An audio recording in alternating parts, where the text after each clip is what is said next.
Bonjour à tous et bienvenue du coup sur cette conférence qui va porter sur l'albinisme. Du coup aujourd'hui on accueille Camille Delardemel ici présente. Bonjour Camille. Bonjour. Comment tu vas? Je vais très bien. Écoutez, moi je sors de cours voilà, parce que je suis étudiante encore, j'ai 21 ans. Donc je suis étudiante en biologie et en journalisme. Donc voilà, c'est un ensemble un peu particulier, mais j'aime bien parler de science. Et donc aujourd'hui je viens vous parler d'albinisme. Ok, alors pourquoi tu viens nous parler d'albinisme déjà? Alors, pourquoi moi je viens vous parler d'albinisme? Alors, pour certains ça va être assez évident, pour d'autres un peu moins. Mais il se trouve que depuis ma naissance, je suis albinos. Alors, un albinisme assez particulier puisque c'est un albinisme oculocutané. Voilà. Le signe assez caractéristique que vous allez peut-être reconnaître, c'est les cheveux blancs. Voilà, cette couleur blanche qui est assez caractéristique de toutes les personnes ou animaux d'ailleurs qui sont albinos. D'accord. Et du coup, parmi les gens du public, peut-être, est-ce que pour vous, l'albinisme, c'est quelque chose qui vous parle? Enfin, si je vous dis albinisme ou albinos, pour vous, c'est quoi en fait? Au-delà des cheveux blancs? Voilà. T'entends pas? Alors, les micros, ils marchent pas bien. Je vais essayer de mieux parler dedans, mais voilà. Si je parle comme ça, là, vous m'entendez ou pas? Toi, oui, mais ouais. Il y en a un des deux qui marche moins bien, et je crois que c'est le mien. Voilà. Du coup, en fait, moi, ce que je me demande toujours un petit peu, c'est comment les gens à l'extérieur et qui ne connaissent pas en soi l'albinisme, en tout cas qui n'ont pas été proches de ça, c'est quoi ce qu'ils associent à l'albinisme, s'ils en connaissent le nom. Voilà. Pour vous, c'est quoi l'albinisme? Au-delà du lapin blanc d'Alice au Pays des Merveilles ou de celui qu'on a tous vu dans notre livre d'SVT quand on était en primaire. Voilà. Qu'est-ce que vous associez un petit peu à l'albinisme? Oui.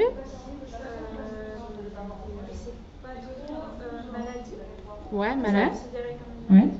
Ok. Il n'y a pas de mauvaise réponse, hein, de toute façon. Voilà. Ok. Oui, en effet, c'est une maladie, ce qu'on appelle. Enfin, oui, vas-y. Je rentre dans le fond du sujet. Donc, c'est ce qu'on appelle une maladie. Je peux prendre le micro? Oui, prends-le. Ce sera plus ça. Je suis penchée. Voilà. Donc, c'est ce qu'on appelle une maladie génétique. Est-ce que vous voyez ce que c'est une maladie génétique ou pas? Ouais, à peu près. Voilà, donc voilà, exactement. Une maladie héréditaire, c'est une maladie qui se transmet grâce aux parents. Enfin, grâce à quoi, je ne sais pas trop. Mais...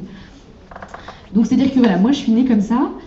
Et donc, alors avant, je voulais juste vous faire un petit diapo que je trouvais assez amusant.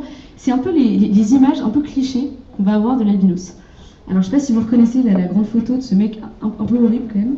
C'est un personnage qui s'appelle Silas, qui joue dans le film Da Vinci Code. Et en fait, c'est une sorte de grand méchant un peu pas cool. Vraiment le genre de mec pas sympa. Et en fait, c'est assez caractéristique de la représentation des albinos aujourd'hui.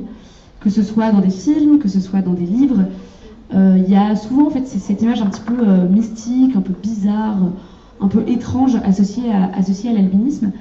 Et alors moi c'est pas quelque chose que je vis dans mon quotidien, mais c'est vrai qu'en termes de représentation, c'est quand même assez impactant. Parce que du coup, il n'y a pas beaucoup de grands personnages. De modèles ou autre. Voilà. On a cherché en préparant cette conférence, du coup, s'il y avait des figures connues. Et en fait, à part des figures clichés dans la littérature ou autre, il n'y a pas grand-chose. Donc à savoir des mages vampiriques qui sont super méchants, qui veulent dominer le monde et voilà, qui n'ont aucun amour, voilà. Enfin, il n'y a vraiment pas grand-chose. Et même dans la vie de tous les jours, il y a très peu de représentations, en fait, alors que vous verrez après, c'est une maladie qui est en fait beaucoup plus répandue que ce qu'on pense. Et voilà, quand on les voit, c'est seulement méchant. Et même aujourd'hui, dans les cultures, c'est beaucoup associé à tout ce qui est voilà, le diable, Satan ou autre, beaucoup de démons. Il y a une chasse aux sorcières, oui. Si je ne me trompe pas, je ne sais pas dans quelle partie en Afrique, mais justement, il y avait... c'est la suite Vous en faites pas, on va en parler. Mais c'est en Tanzanie très exactement. Enfin, notamment là aussi très... mais on en parlera juste à la fin. Mais oui, effectivement, il y a vraiment un côté chamanique. Encore aujourd'hui, c'est assez ça qui est traumatisant et grave. Mais bon, on en parle justement après. Mais effectivement, ouais, il y a vraiment tout un truc autour de ça. Donc, je vous promets, je ne vais pas vous faire un cours de génétique. Voilà, je suis en biologie, mais j'ai ma fac pour pouvoir faire ça. Mais je trouvais ça quand même un petit peu important de rappeler une maladie génétique. En fait, il y a différents types de maladies. Et pourquoi moi la mienne elle n'est pas très répandue? C'est parce que c'est une maladie qui marche avec des allèles récessifs. Alors là en général tout le monde s'enfuit. Des allèles récessifs, qu'est-ce que ça veut dire? C'est pas très compliqué. Ça veut juste dire que pour que moi je naisse enfant albinos, il fallait que mes 2 parents portent le gène de l'albinisme. Donc voilà, c'est ce que vous pouvez voir dans le tableau. En fait, ma maman, elle avait un gène qui était sain et un gène albinos. Donc elle n'est pas albinos. C'est pour ça qu'on appelle ça un gène récessif. C'est-à-dire, si on a un qui va bien, c'est lui qui va compenser le gène qui va mal. Et pareil pour mon papa. Donc mon papa, il n'a pas le gène. Pardon, il a un gène, mais le deuxième, il est sain, donc il n'est pas albinos. Mais moi, j'ai eu cette super chance j'ai récupéré et le gène de ma maman et celui de mon père. Voilà, ce qui a fait que je suis donc née albinos. Il faut savoir que voilà, moi j'ai 2 frères qui eux ne sont pas albinos, qui portent peut-être le gène, mais pas forcément comme vous pouvez le voir dans ce tableau. Il y a une chance sur 25 pour que l'enfant soit sain et qu'il ne soit porteur d'aucun gène. Voilà, je trouvais ça un petit peu assez important. Et du coup, juste pour terminer sur le petit côté génétique, mais après je vous assure on passe à autre chose. Donc le gène de l'albinisme, il est porté par 19 gènes différents. Donc en fait, il y a moi-même aujourd'hui, je ne sais même pas sur quel gène je le porte. Donc moi évidemment, je le porte sur mes 2 gènes. Et ce qui veut dire que, bon, évidemment, si jamais un jour je veux avoir des enfants, je transmets forcément le gène. Et donc voilà, se pose aussi la question, si jamais mon mari porte le même gène que moi, bon, voilà. Là, pour le coup, on a quand même beaucoup de chance d'avoir un enfant albinos. Donc c'est vrai que ça pose aussi un peu des questions à l'avenir, mais c'est pas encore mon cas, je vous rassure.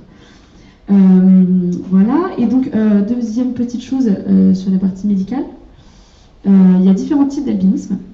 Donc il y a l'albinisme oculo-cutané, je vous parle un peu après concrètement qu'est-ce que ça implique. Donc, et il y a l'albinisme uniquement oculaire. Parce que oui, être albinos, c'est pas uniquement être toute blanche. Ça, en fait, c'est même très peu de personnes qui t'en suivent. Enfin, très peu. C'est une partie de ceux. La déficience, la première, c'est vraiment la vue. Voilà. C'est tout ce que tu voulais dire à ce niveau-là. C'était ce que je voulais dire sur la génétique. Ok. Mais après, je sais pas, est-ce que ça vous intéresse, la physiologie en tant que telle? Voilà. Mais non, parce que sinon, elle peut parler 1 heure de science. Ça oui, peut non, être mais moi, très il y a aucun très souci, long et hein. très fatigant. Exactement. Mais après, elle parle de choses intéressantes. Voilà.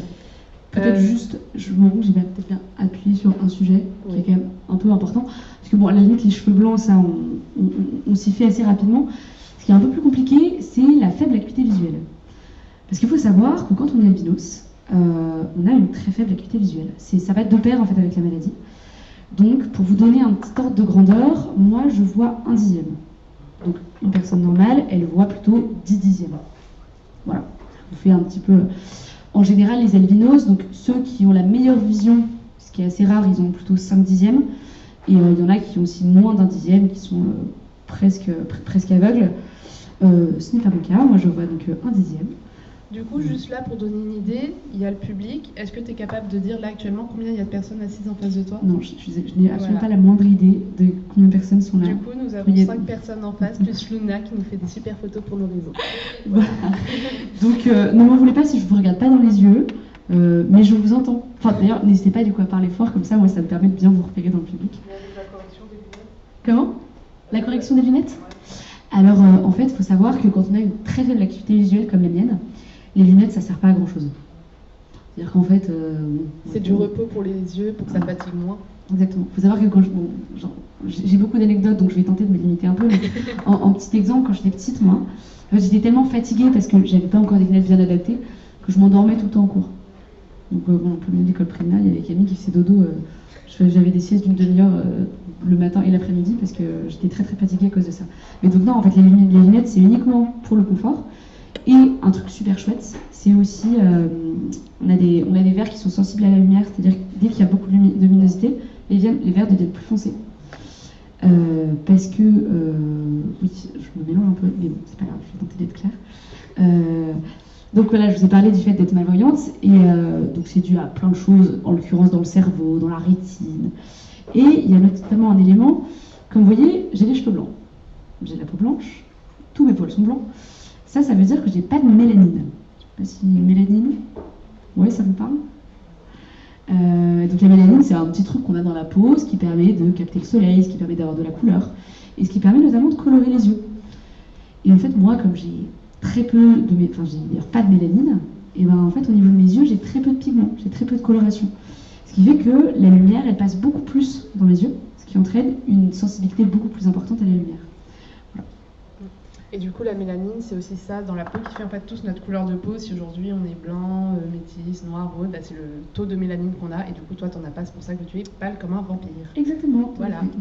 C'est très stylé parce qu'elle a les yeux violets. Enfin, vraiment, on est un vampire de Twilight à côté de nous, c'est génial. Du coup, juste pour donner en termes de chiffres, l'albinisme, on sait approximativement une naissance sur 80 en France, donc c'est quand même beaucoup plus répandu que ce qu'on pense. Donc il y a après il y a les différentes possibilités. On peut ou être comme Camille, la peau, les yeux, ou alors juste avoir la déficience visuelle. En termes mondiaux, c'est une personne sur 15 000 environ en Afrique. Quand en France et en Europe, ce sera plus une personne sur 25 000 à peu près. C'est vrai que c'est pas tout n'est pas encore très bien répertorié. Calculé, ouais. Voilà, parce que en fait, avant, on ne diagnostiquait pas plus que ça cette maladie. C'est-à-dire que il y avait un enfant bizarre qui avait la peau blanche et des cheveux blancs dès la naissance, et on savait qu'il voyait pas très bien, mais c'était pas diagnostiqué comme ça. C'est pour ça qu'aujourd'hui, toi, tu sais d'où te viennent ces gènes. Donc, je crois que c'est un oncle des deux côtés de ta famille qui l'ont, un oncle un peu lointain. Mais ces personnes-là n'ont pas forcément eu la chance de pouvoir être traitées. En fait, moi je trouve que c'est presque un handicap qu'on pourrait appeler un handicap invisible. Parce qu'en fait, certes, j'ai les cheveux blancs et ça, à la limite, tout le monde le voit. Mais la déficience visuelle, c'est un truc beaucoup moins clair que les gens ne savent pas en général. Moi, j'avais quand même un prof d'SVT qui, très sympa, a organisé un cours sur l'albinisme. On peut dire que c'est assez chouette. Et qui m'avait quand même tenu tête pendant 15 minutes en me disant que non, l'albinisme n'entraînait pas de déficience visuelle. Oui. Il était très bien placé pour en parler. Oui, c'est ça, il était quand même très bien placé. Non, il m'expliquait par A plus B que vraiment j'avais tort et que, ok, moi je voyais pas bien, mais que c'était pas du tout le cas de tous les albinos. Enfin bon. Du coup, donc toi tu es albinos de naissance. Voilà, de toute façon, quand on est albinos, c'est forcément de naissance, on ne le devient pas d'un coup du jour au lendemain. Ça veut dire quoi dans ton quotidien être albinos en termes de vie Ça, c'est une question très large sur la question du quotidien. Voilà. Juste par exemple dans la vie de tous les jours. J'ai un petit exemple qui est pas mal. Pour venir ici. Un petit exemple qui est pas mal dans mon quotidien. Parce qu'en fait, finalement, pour parler d'albinisme, je trouve qu'on en parle. La meilleure manière d'en parler, c'est de parler de sa vie. Qu'est-ce que ça implique en vrai? Parce que bon, là, je vous ai parlé de pigments et de problèmes de yeux, mais en vrai, dans le concret, dans le quotidien. Et par exemple, là, en venant au métro ici, il faut savoir que donc, je vois pas très bien. Donc, par exemple, les panneaux, vous voyez les panneaux dans les stations de métro, ça, moi, je les vois pas. Et donc là, en arrivant, je me suis retrouvée dans le garage de la station Ballard. Donc bon, c'est pas très grave, hein, franchement, il y a très peu d'incidence. J'ouvre la porte, la chauffeur, mais qu'est-ce que vous faites là? J'ai pas vu le panneau. Ah d'accord, bon, on retourne ok. Mais voilà, c'est des petits trucs comme ça au quotidien qui font que, voilà, c'est-à-dire que pour un trajet de 15 minutes, moi, je sais qu'il faut que je parte avec 15 minutes d'avance. Parce que je vois pas les panneaux dans la rue. Parce que passer un passage piéton, en fait, c'est hyper compliqué quoi, quand on voit pas le petit bonhomme et qu'on doit attendre qu'il y ait quelqu'un qui traverse pour être sûr que cette personne ne traverse pas au rouge rapidement. Voilà, ce qui est pas souvent le cas. Donc moi je reste à côté en me disant au moins si on a une qui fait écraser, on sera deux. Mais voilà, donc c'est vrai que ça implique quand même d'être dans un environnement qui nous aide, et ça implique une vraie adaptation et de mettre en place des techniques, des stratégies, d'être en capacité de se donner du temps. Ça c'est vraiment un truc que j'ai appris. Parce qu'en plus, on est hyper mal quand on arrive au rendez-vous avec 15 minutes de retard et c'est compliqué d'expliquer. Si la personne ne sait pas que t'es albinos, oui, pardon, j'ai raté mon métro, mais comment ça, vous avez raté l'arrêt, c'est pas possible. Ouais. Voilà, donc ça, c'était le chacun du transport. Ouais. Est-ce que vous aimez bien aller faire les magasins? Ouais. Ouais, vous aimez bien aller faire du shopping. Même les courses pour manger, hein, voilà. Non, mais vous avez de la chance, parce que pour moi, par exemple, ça c'est l'horreur. Me retrouver dans un Franprix et chercher les petits pois. Non mais je vous raconte pas, j'ai passé une éternité. J'ai vraiment, ça m'arrive parfois de passer 1h30 dans un Franprix pour tenter de faire les courses pour un repas. Parce que le pot de crème, je fais 3 fois le tour du magasin, mais vraiment, genre, c'est pas les petits panneaux avec vaguement écrit crèmerie ou je sais pas, ou produits laitiers. Parce que même une fois devant le rayon, bon, alors... Il est où le pot de crème? Voilà, combien de fois je me suis retrouvée avec le mauvais truc, pas de brisé, pas de feuilleté, bon ok. Heureusement, comme vous pouvez voir, j'ai une capacité à parler. Donc bon, maintenant j'ai compris que c'était pas très grave si je demandais aux gens du magasin. On se dit, bah, elles sont juste là, donc c'est pas grave. Mais voilà, ça impliquait aussi de s'appuyer sur le monde extérieur, on va dire. C'est ça. Enfin, moi, du coup, je connais très bien Camille, c'est une amie à moi, on est très proches et je sais que si jamais elle me fait ouais, tu veux quoi pour les courses, généralement je lui dis attends, j'arrive. Parce que sinon, je sais que je ne la revois pas avant une demi-heure alors qu'elle est pressée. Et pareil pour les transports, généralement, je lui fais vraiment tout un schéma précis pour être sûre et je vais quand même la rechercher pour être sûre qu'elle arrive à bon port. Oui, pardon, je parle pas dans le micro. Mais oui, c'est vrai que tu es obligé de demander de l'aide quand même parce que du coup, c'était clairement, enfin là on parle de maladie, mais c'est clairement un handicap au quotidien. Enfin, voilà, c'est classé dans les handicaps. Ah ouais, non, moi j'ai ma carte handicapée. Voilà. Parfois on me croit pas trop. Le problème c'est que les gens qui me connaissent un peu comme ça d'extérieur, bah, ils voient que finalement je m'en sors, quoi. En fait, quand on met en place des stratégies pour résoudre ces problèmes, voilà, faire en sorte que c'est normal que ça pèse pas sur l'ensemble de l'environnement extérieur, et ben du coup ça devient plus compliqué en fait quand on a un problème, parce que du coup ils sont là-bas, non mais attends, pourquoi t'as ta carte handicapée? Enfin quand même, j'ai des impacts sur mon quotidien, ma vie c'est pas tout à fait la même que celle des autres, alors moi je le vis très bien, j'ai envie de dire aujourd'hui, moi c'est un élément qui m'a permis de m'identifier, de me créer une personnalité. Enfin, on en parlera un peu après, mais moi l'albinisme il a été source d'énormément de joie et de plein de choses très positives dans ma vie. Mais c'est que parfois se rappeler que ok, c'est quand même un handicap, j'ai le droit d'être aidée, j'ai le droit d'être accompagnée. Et en parlant d'accompagnement. Oui, du coup, par exemple, déjà au niveau de ta famille, c'est déjà les premières personnes qui t'accompagnent, voilà, donc tu as tes parents, et du coup tu parlais tout à l'heure que tu avais 2 frères.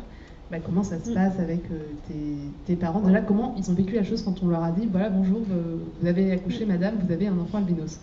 Alors, déjà, il faut savoir qu'ils l'ont pas su tout de suite. C'est-à-dire qu'à ma naissance, ma maman est blonde, donc elle s'est dit bon, c'est chouette, elle est un petit peu blonde, mais bon, ça va passer. Et puis en fait, à 3 mois, ils se sont dit tiens, c'est bizarre, elle me regarde pas dans les yeux. Tiens, c'est bizarre, elle plisse les yeux dès qu'il y a de la lumière. Il y a un truc étrange. Et donc à 3 mois, ils sont allés dans le centre hospitalier de Paris au 15-20, je ne sais pas si vous connaissez, un grand hôpital pour la vue. Et donc on m'a fait passer une batterie de tests et le médecin est sorti, bon, évidemment, au-dessus elle a l'albinos. Donc là, mes parents partent chez le médecin, ils ont juste ce diagnostic. Et donc là, ils font un truc assez normal finalement, on est en 2000 ans, ils tapent sur internet albinos. Je crois qu'à l'époque, il ne fallait pas taper albinos sur internet.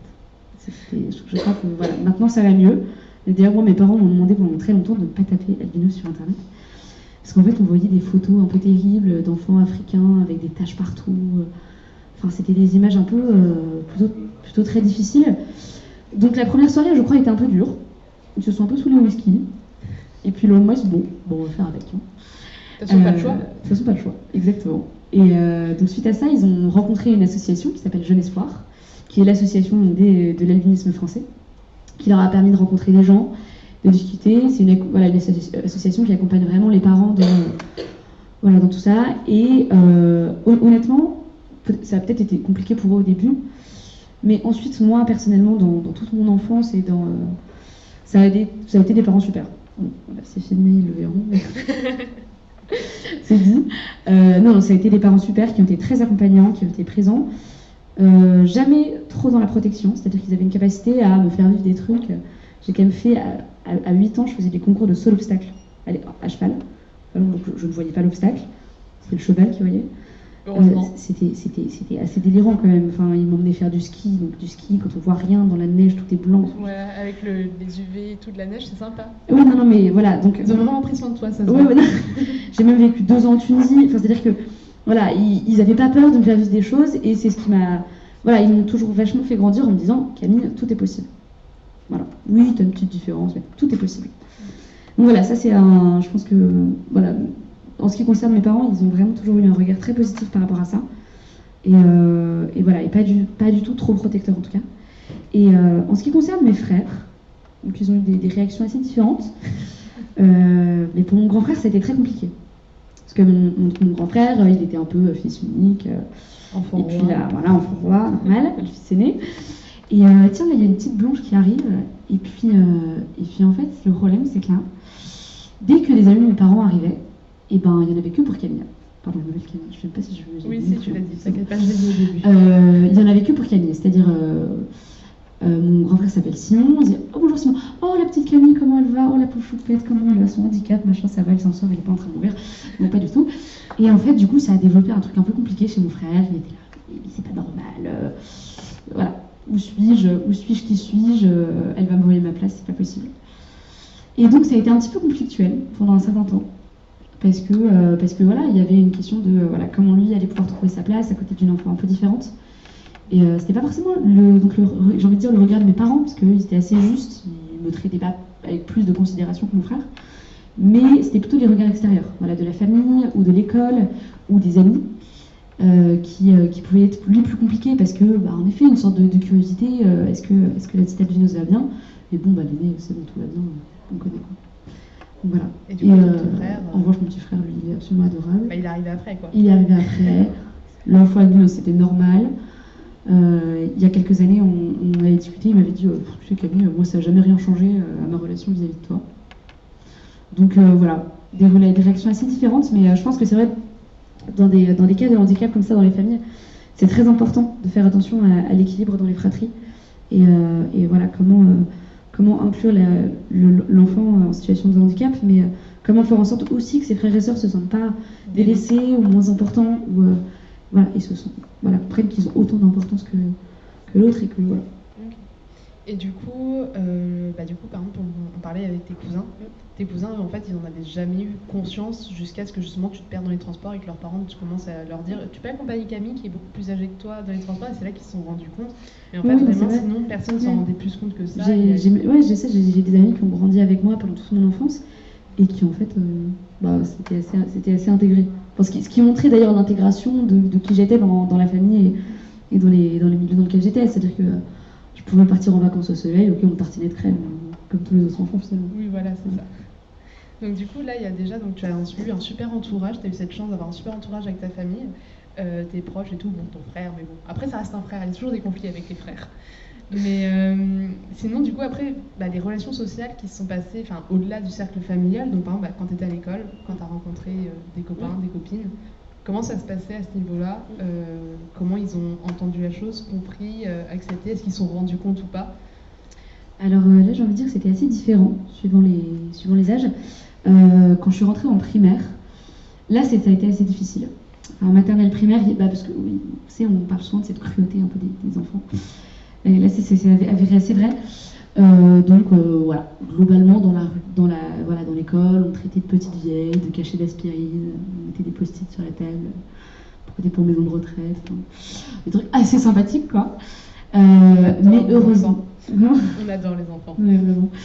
Mais heureusement, j'ai eu vraiment la chance inouïe d'avoir une très très bonne amie qui s'appelle Léonie et qui m'a vraiment protégée contre tout ça. C'est-à-dire que je sais pas si elle s'était donné une mission mais elle a été incroyable. C'est-à-dire que tu t'es regardée, je crois qu'elle ressemble vraiment à une grand-mère, non mais n'importe quoi.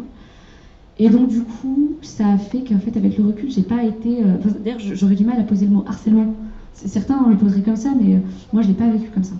Je me disais juste ok, c'est 2-3 imbéciles qui parlent de moi de manière pas sympa, mais de toute façon ma copine elle est là, elle me défend.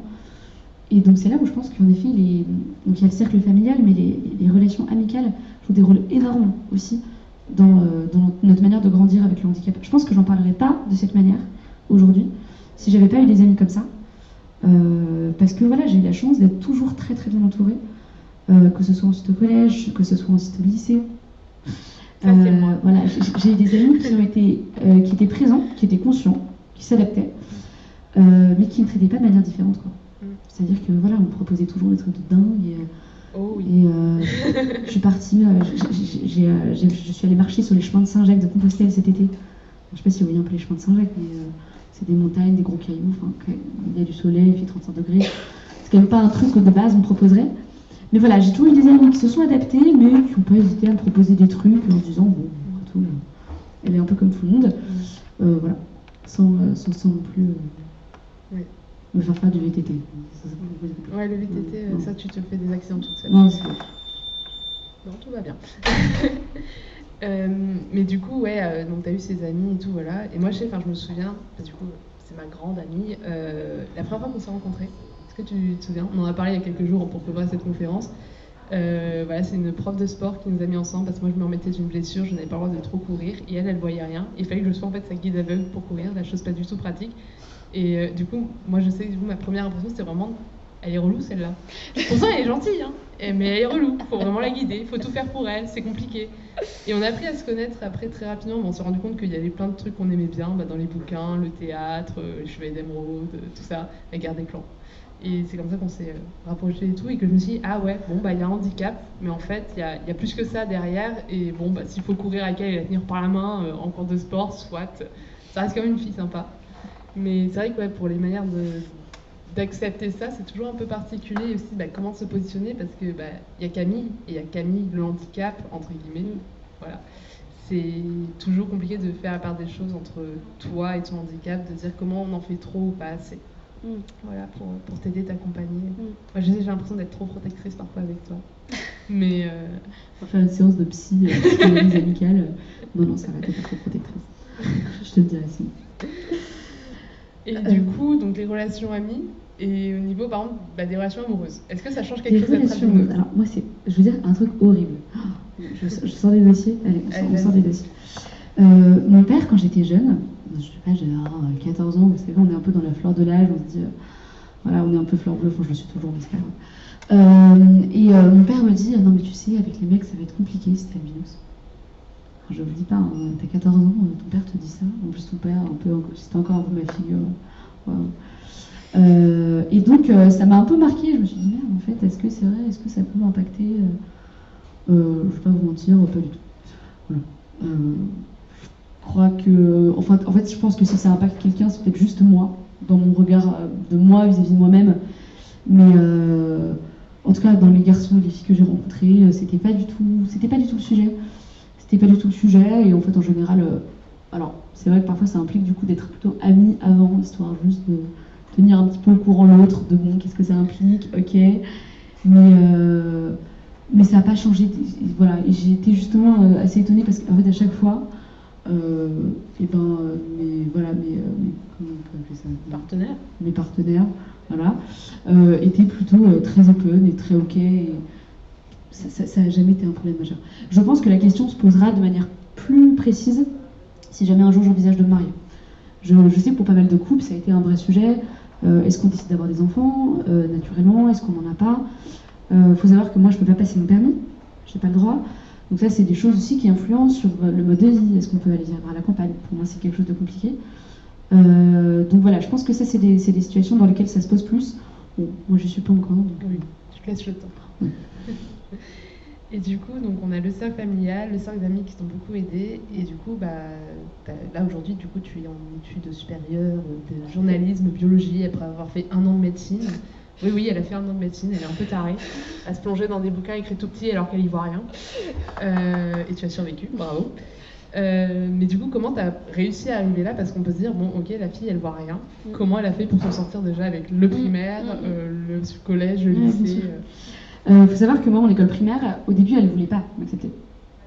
C'est-à-dire qu'elle dit, oh non, envoyez-la dans une école pour aveugles, ce sera beaucoup plus facile. Mes parents disent, bah non, ce sera dans une école normale. J'avais la chance d'avoir un grand frère qui était donc déjà dans cette école primaire, donc je me dis non mais allez, on teste un mois. On teste un mois, on fait souvent ça, et puis en fait les profs finissent par se rendre compte en maternelle, bon ça va, ça se passe bien.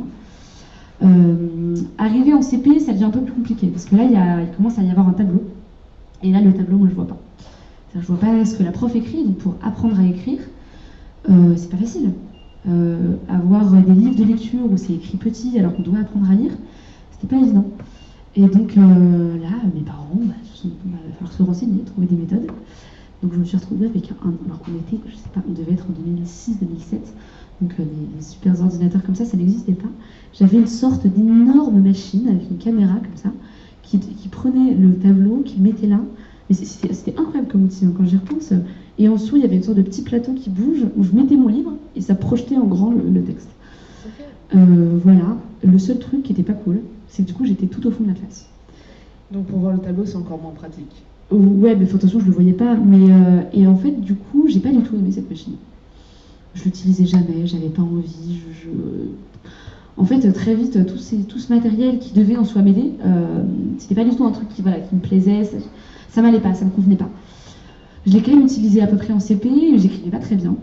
Et donc en CE1, ils ont décidé de me prendre une AVS, donc une aide à la vie scolaire, qui était donc une dame qui était avec moi et en fait qui m'aidait dans la prise de notes. Parfois, elle prenait les cours pour moi. Elle me donnait un peu des cours en plus pour, pendant la récré, terminer d'écrire mon cours, réapprendre un petit peu à écrire, parce que c'était un petit peu compliqué à ce moment-là. Puis au final, ça s'est très bien passé. J'ai appris à lire, à écrire. Les classes de primaire se sont passées, j'avais de moins en moins de matériel, j'avais une AVS qui s'occupait de tout sauf de moi. Donc et j'ai découvert une méthode super qui est juste le fait d'écouter en fait. Et en fait, il se trouve que les profs avaient juste à dicter le cours à l'oral, et donc moi j'écrivais ce que me disait le prof. Donc jusqu'en CM2, là on avait enfin des ordinateurs. Je vous avoue, le matériel. Je vais être très honnête, je l'utilise pas beaucoup. À chaque fois, mes parents, pourquoi tu n'utilises pas? Non, ça me saoule. Bon, ok, d'accord. On servait plutôt de l'ordinateur pour faire des jeux avec mes copains. Je confirme. Voilà. Et puis arrive le passage en 6e. Donc là, le passage en 6e, moi à 6e, je pars en Tunisie. Donc là, je vous avoue que le directeur du collège français tunisien me dit un peu, alors le matériel, l'AVS, tu vas te débrouiller toute seule. Et ben pour moi, c'était une super liberté. Parce que du coup, j'étais plus l'élève avec la grosse machine au fond de la classe. Et donc là, au début, c'est un peu dur. Je me souviens, ce directeur, il avait organisé une grande réunion avec tous les profs que j'avais. Très impressionnant. Et donc moi, j'avais 12 ans et je devais expliquer, je suis albinos et voilà, je vois pas très bien. Et du coup, moi, j'ai besoin que vous disiez bien vos cours à l'oral. Mais ça avait été très chouette parce que du coup, en fait, tous mes profs étaient au courant. C'était clair. Voilà, il n'y avait pas de questionnement. Puis ils avaient trouvé, c'est eux qui ont commencé une super solution qui était de m'agrandir toutes les feuilles en A3. Bon, en fait, c'est juste un agrandissement, c'est pas très compliqué. Donc voilà, le collège s'est super bien passé. J'avais des profs globalement assez présents, on était dans des petites classes. Donc ça permettait un vrai accompagnement très assez particulier. Et puis j'ai eu la chance de bien m'en sortir à l'école. C'était pas hyper compliqué. Comme je m'en sortais bien, c'est toujours plus facile. Voilà, j'avais des capacités qui marchaient bien, le cerveau ça tournait, les maths, le français. Arrive le lycée. Le lycée plus compliqué parce qu'on est moins aux petits oignons, on va dire. Ouais. Les profs oublient de faire les photocopies, les profs oublient de parler. On est en mathématiques, en fait ça fait 15 minutes que le prof écrit une démonstration de 15 lignes et qu'il a toujours rien dit. Donc là il y a des choses plus complexes qui se mettent en place où les profs sont, Vous êtes grand, débrouillez-vous un petit peu, trouvez des solutions. Voilà, vous êtes grand, débrouillez-vous. Et donc il a fallu se débrouiller. Donc j'avais des super copains qui disaient attends, il y a écrit quoi au tableau, tu peux me dicter s'il te plaît? Émilie, c'est quoi la formule de physique-chimie? Voilà, exactement. Donc globalement, au lycée, un petit peu plus compliqué, mais bon, on finit toujours par s'adapter en fait. C'est un petit peu la morale de la chose, parce qu'ensuite arrive la fac, quand même vraiment. Surtout la fac de médecine? Oui, d'abord la faculté de médecine, ensuite la faculté de biologie. Donc là, c'est un autre univers. Là, c'est un autre univers où globalement, le handicap n'est pas compensé. On a un tiers-temps pour les examens et les agrandissements, mais c'est tout. C'est-à-dire qu'il y a des diaporamas qui sont écrits en tout petit au fond de la salle qui parfois ne sont même pas accessibles en ligne. Là, c'est plus compliqué. C'est des choses auxquelles on finit par trouver des solutions. On va voir les profs à la fin des cours pour leur demander est-ce que vous pouvez filer des diapos, s'il vous plaît. Mais là, il y a de moins en moins pour le coup d'adaptation. Et les profs sont de moins en moins enclins finalement à ça aussi. Parce que ils ont d'autres choses, en même temps ils ont 300 étudiants dans l'amphi, ce qui est tout à fait compréhensible. Mais en même temps l'évolution se fait ensemble, c'est-à-dire que moi je grandis, maintenant j'ai un ordinateur, je pense que j'ai vraiment cette chance-là pour le coup, pour avoir discuté avec des albinos qui ont 30-40 ans, leur étude c'était pas la même chose quoi. Parce qu'à ce moment-là ils écrivaient encore au tableau et c'était encore des amphis gigantesques et donc je pense que là c'était vraiment, vraiment moins facile. Voilà, j'ai la chance moi d'avoir les outils numériques qui facilitent quand même, je pense, énormément le travail et je pense qui limitent quand même vachement la complexité des choses. Et on en parlait du coup dernièrement, mais parfois on se pose aussi quand même la question parce que les profs c'est embêtant pour eux de devoir faire les choses en plus, de devoir s'adapter à toi. Et du coup, toi t'es quand même quelqu'un qui s'adapte vachement à tout, dans la vie et du coup dans tes études. Et est-ce que parfois, toi, tu t'adaptes peut-être pas un petit peu trop parce que comme tu disais tout à l'heure, pour faire tes courses, tu as le droit de demander. Et on en parlait, c'est que parfois tes profs, ils te disent non et tu forces pas, alors que tu pourrais. Donc, Bien sûr. Oui, non, mais ça c'est un vrai truc. Je veux pas faire une généralité de toutes les personnes en situation de handicap, parce que je suis pas du tout bien placée pour ça. Enfin, c'est pas plus ou moins, mais bon. Mais c'est en fait l'adaptation, c'est un truc essentiel quand on est albinos, parce que il faut bien vivre dans le monde dans lequel on vit, et que ce qui est quand même très important, en tout cas pour moi, c'est de pas dépendre des autres.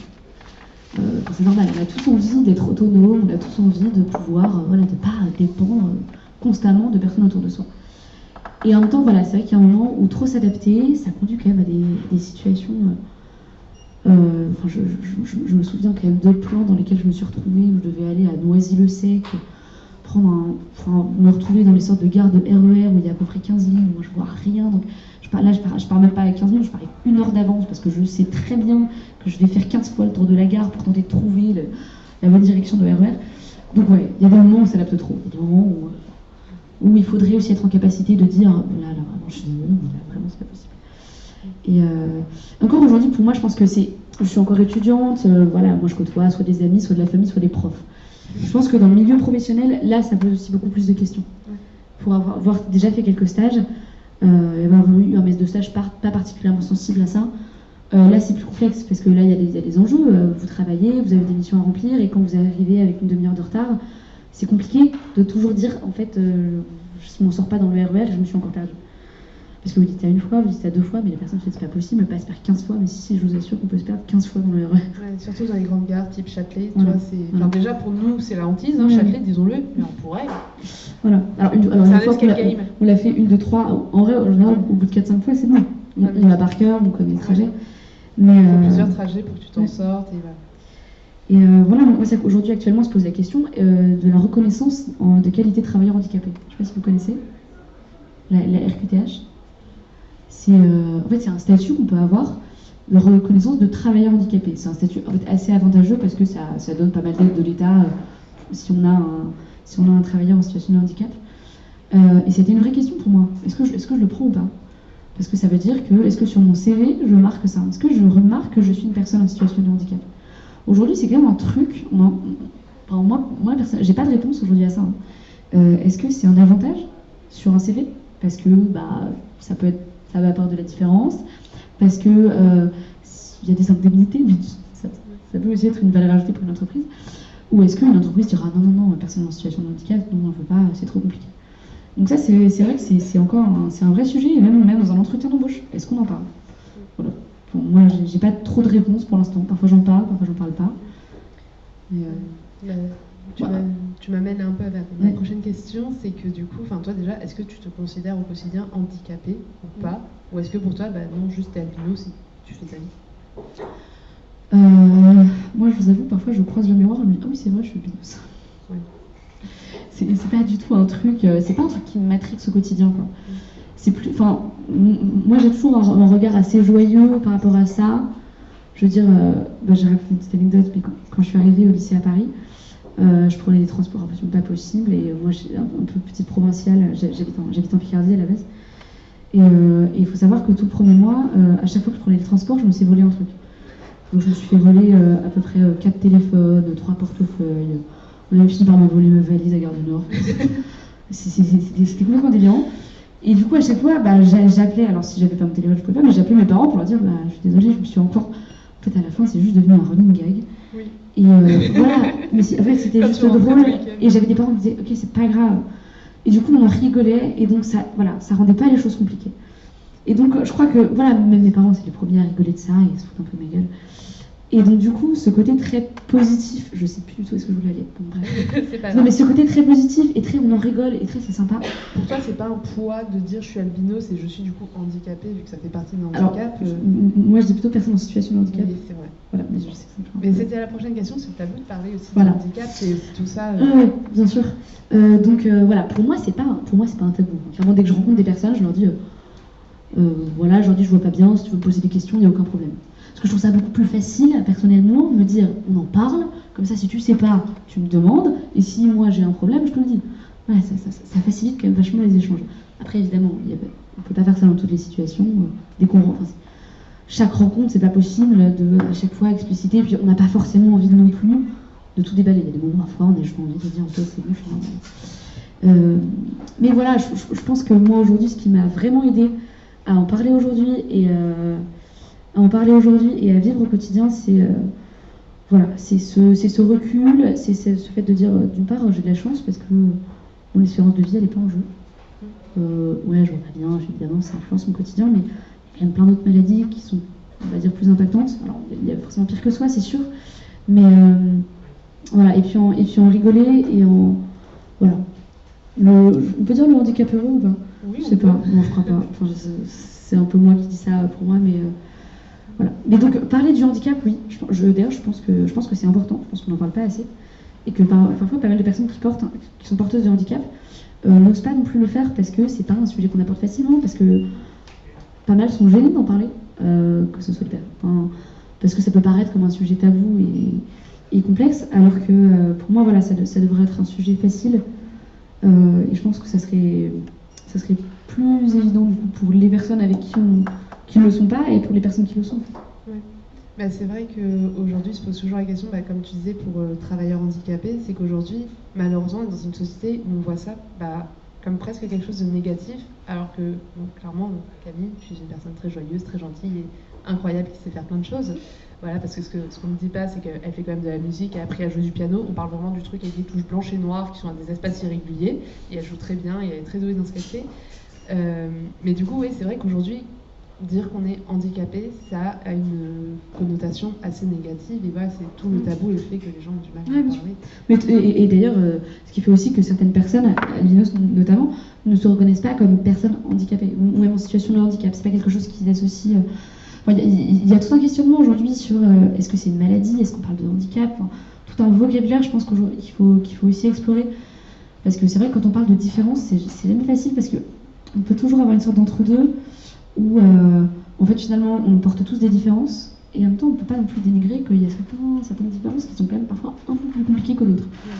Donc voilà, moi je suis pas philosophe du handicap, j'ai pas des solutions miracles à apporter par rapport à tout ça. Je peux juste témoigner de moi, mon quotidien et comment je le vis et aussi un peu comment je pense que j'ai décidé de le vivre. Voilà, moi j'ai décidé d'en rire.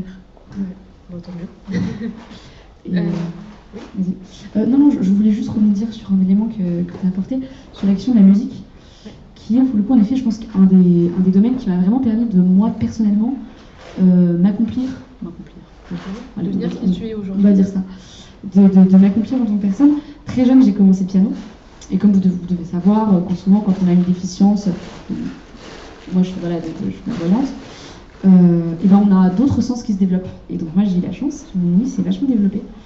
Et comme très jeune, j'ai commencé la musique. Et donc je me suis quand même retrouvée en cours de piano. Donc il faut savoir que je ne pouvais pas lire les partitions.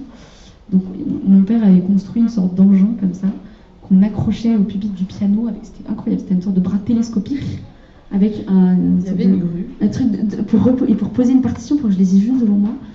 Bon, comme vous l'avez bien compris, tous ces genres de machins, moi très vite, ça a jarté. J'ai préféré tout faire à l'oreille. Donc j'apprenais mes morceaux par cœur.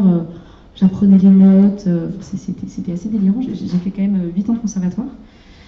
Bon, et puis je vous avoue, au bout de 8 ans, j'avais envie de sortir un peu des partitions qui étaient quand même un peu un calvaire. Ouais. Et bref, et donc tout ce parcours m'a conduit en juin dernier à faire un spectacle avec mon groupe de musique sur le handicap. Donc qui est un spectacle un peu de témoignage musical, on peut dire, où voilà, je parle un petit peu de ma vie, de mon quotidien, d'anecdotes. Et en fait, dans mon groupe de musique, il se trouve qu'il y a mon petit frère, une de mes cousines et un ami.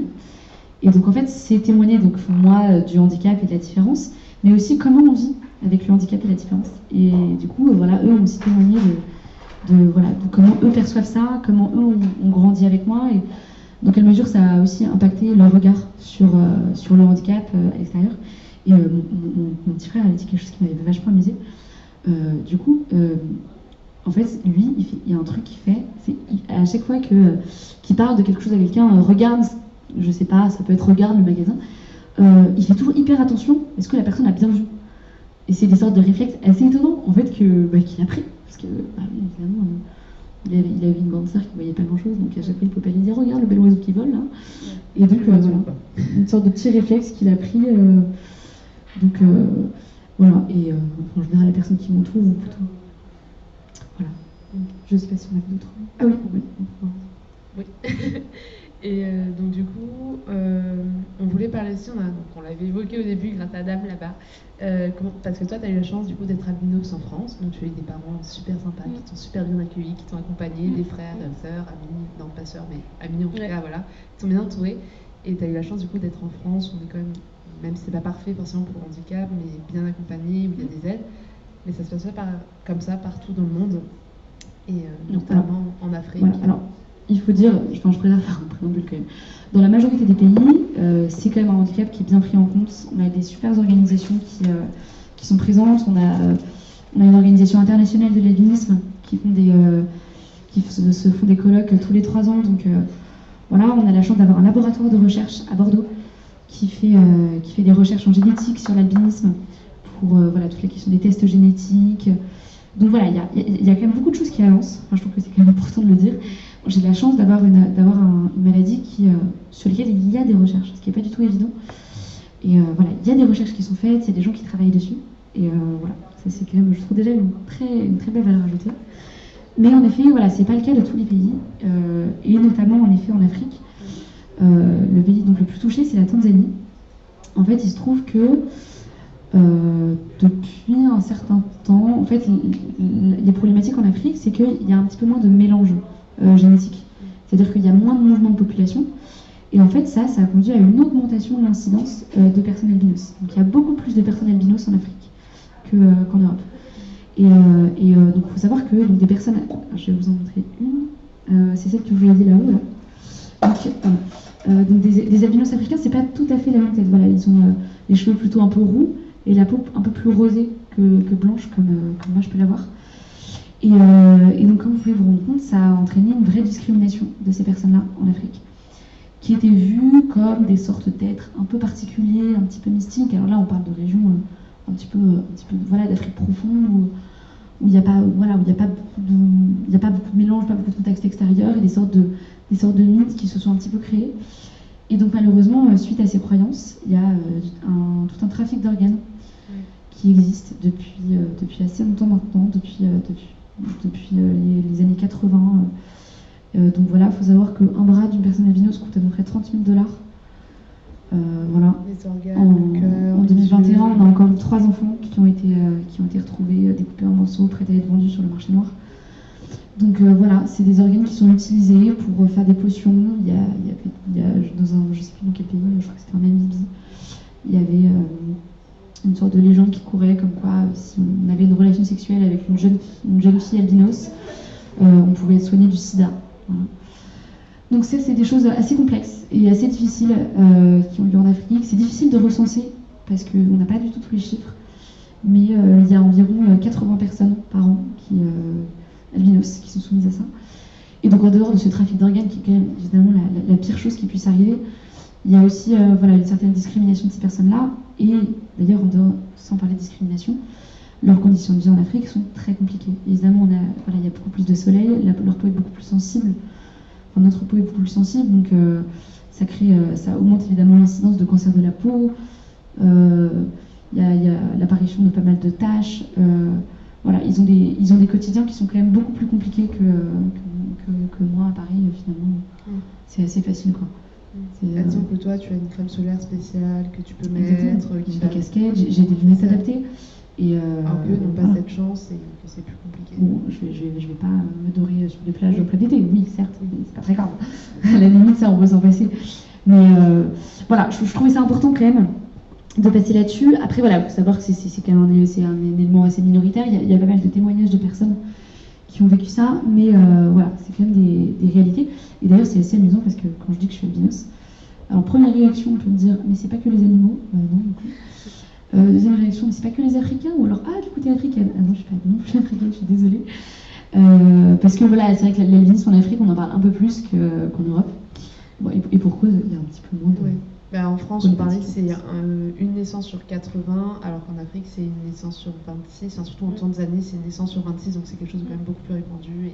Et ouais, il y a tout j'ai pas envie de dire un écosystème, mais tout un système en tout cas de trafic. Voilà, tout un trafic qui se fait autour de ça, voilà, d'organes, de chamanisme ou autre.